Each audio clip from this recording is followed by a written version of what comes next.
유퀴즈 온 더 블럭 독특한 이력서라는 저에게도 꿈이 대기업 총수가 되겠다고 하는 ES. 저의 꿈은 목사가 아니었습니다. 하나님의 영광을 위해 살기 크게 유일한 꿈이 명사가 아니라 봉사여야 저의 삶에도 저는 한때는 내가 최선을 다하지 않았나? 비슷한 마음이 목사라는 사명을 포기하는 불순종하는 것, 자기 합리화가 아닌가, 이런 생각들이 저에게도 있었습니다. 그러나 하나님의 부르심과 소명이라는 것이 과연 목사에게만 있는 걸까? 스스로 질문하고 답하며 생각을 정리할 수 있었습니다. 종교개혁에 소중한 열매들이 참 많이 있는데 그 중에 하나가 전신자 제사장 개념이라고 생각합니다. 개신교 신앙은 사제의 도움이 없이도 신자라면 누구나 모두가 하나님 앞에 설 수 있다고 고백합니다.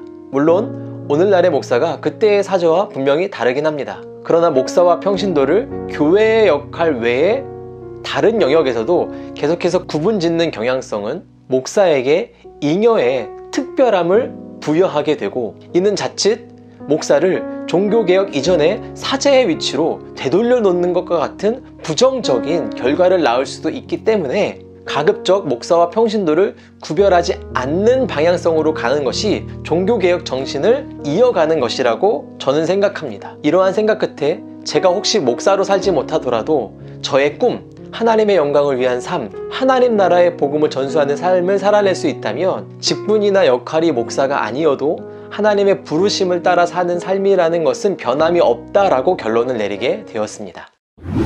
유퀴즈 온 더 블럭 특별한 이력서 편에서 가장 인상 깊었던 출연자는 송지현 님입니다. 화가를 꿈꾸던 미대생이었던 그녀는 작품 활동을 위해 경제적 독립을 해야 되겠다라는 생각으로 취업을 합니다. 은행원이 되고 그 다음엔 승무원도 됩니다. 어떻게 그렇게 할 수 있었나, 그 이야기가 궁금하신 분은 제 영상을 끝까지 보시면 제 영상 끝에 이분이 출연한 부분을 링크 걸어 놓겠습니다. 그러니 제 영상을 좀 끝까지 편하게 봐주시면, 아무튼 은행원도 승무원도 경제적 독립을 위한 수단이었지 목표는 아니었으니 이 일들을 그만둡니다. 그리고 대학원에 다시 복학하려고 하는데 기간이 좀 남아 있어서 그 기간 동안 뭐라도 좀 해야 되겠다라고 생각하던 차에 우연히 신문에서 사법고시 폐지 기사를 보게 되는데 괜히 마음이 조급한 거예요.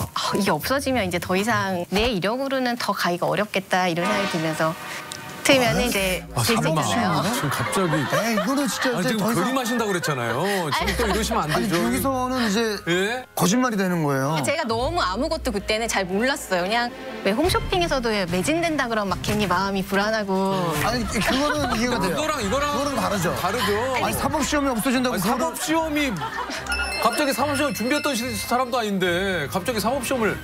제 동생이 그때 법학을 하고 있었거든요. 그러니까 책도 집에 있고 책도 있고 집에 있는 이제 헌법책을 한 권 해 지난 거를 들고 비행기에서 이제 주로 생각보다 저는 너무 재밌더라고요.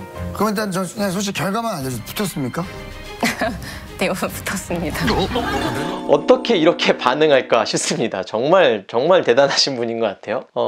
그런데 그 이상한 끌림이 계기가 돼서 사법시험을 보고 또 변호사에 합격하게 됩니다. 승무원을 할 때까지만 하더라도 다시 화가로 복귀해야 된다라는 부담감과 오랫동안 그림을 쉰 그 기간을 극복할 수 있을까라는 불안감에 악몽을 꾸곤 하였는데 법을 공부하면서부터는 그 악몽이 사라지게 되었답니다. 그리고 변호사를 하던 중 어떤 계기를 통해서 실체적 진실을 파헤치는 일을 하고 싶다는 생각이 들어 경찰에 지원을 하고 지금은 경찰로 6년째 복무하고 있다고 합니다. 이 이상한 끌림은 송지연님에게만 있는 것이 아니었습니다. 치과의사 김영사님도 치대 졸업 후에 레지던트로 일을 하던 중 우연히 TV에서 KBS 공채 시험 공고를 보게 되었는데 마침 그 당시에는 연령 제한이 있었는데 그 연령 제한의 나이에 자기가 딱 걸려 있었더래요. 그래서 응모를 하고 합격을 해서 개그맨이 되었다고 합니다. 변호사 권진성님에게도 이 이상한 끌림이 있었습니다. 국민학교 시절부터 고등학교 3학년 때까지 줄곧 꿈은 교사였대요. 초등학교를 6번을 전학을 했거든요. 왜요? 이제 가정 형편 때문에 지역을 돌아다니면서 전학을 했는데 그때마다 선생님이 바뀌지 않습니까? 네. 새로운 환경에 적응해야 되고 그러다 보니까 선생님한테 케어받고 싶은 생각이 있었던 것 같아요. 그 선생님들로부터 보호받고 싶은 본능에서 그런지 좋은 선생님이 되고 싶다는 생각이 들었고, 그래서 제 꿈은 원래 고등학교 3학년 때까지도 선생님이었습니다. 근데 왜 법대 가셨어요? 성적이 안 됐던 거죠. 그러니까 그때 부산대학교 교대 점수가 높았어요. 네, 근데 제 점수는 거기에 못 미치더라고요. 그래가지고 그런 차에 이제 형님께서 그때 형님도 법 공부를 하신 분인데 법과대학 가면 어떻게 된다는 말씀을 하시는 거예요. 그러면서 책을 한 개 던져주는 거예요. 책을 읽어보니까 이것도 괜찮겠다는 생각이 든 거예요. 그래서 제가 처음으로 법이라고 하는 어떤 생각이 제 머릿속에 들어온 겁니다. 그 형님이 우연히 던져준 책 하나가 나를 28년간 고시에 이 이상한 끌림이요.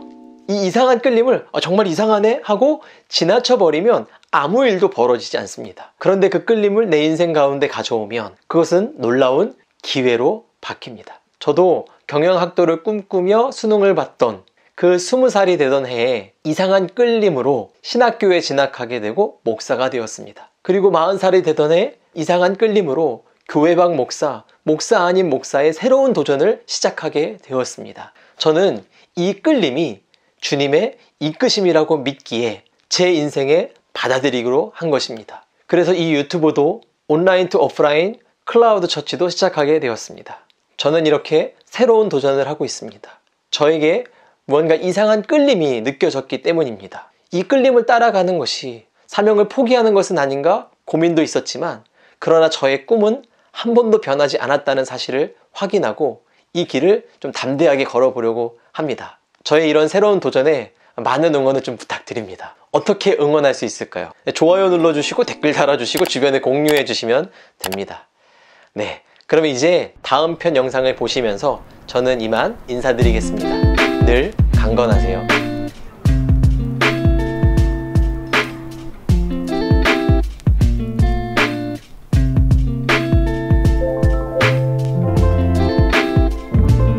네, 저는 지금 용산역에 나와 있는데요. 이제 광주행 기차를 타려고 합니다. 시간이 얼마 없어서 일단 타고 더 말씀드리겠습니다.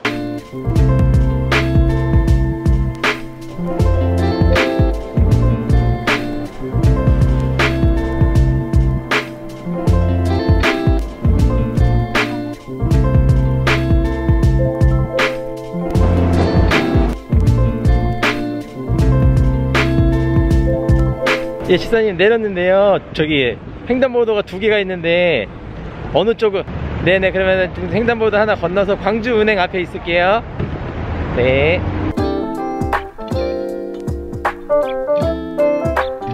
이야, 잘 지내셨죠? 네, 맞습니다. 잘 지냈죠? 네네네.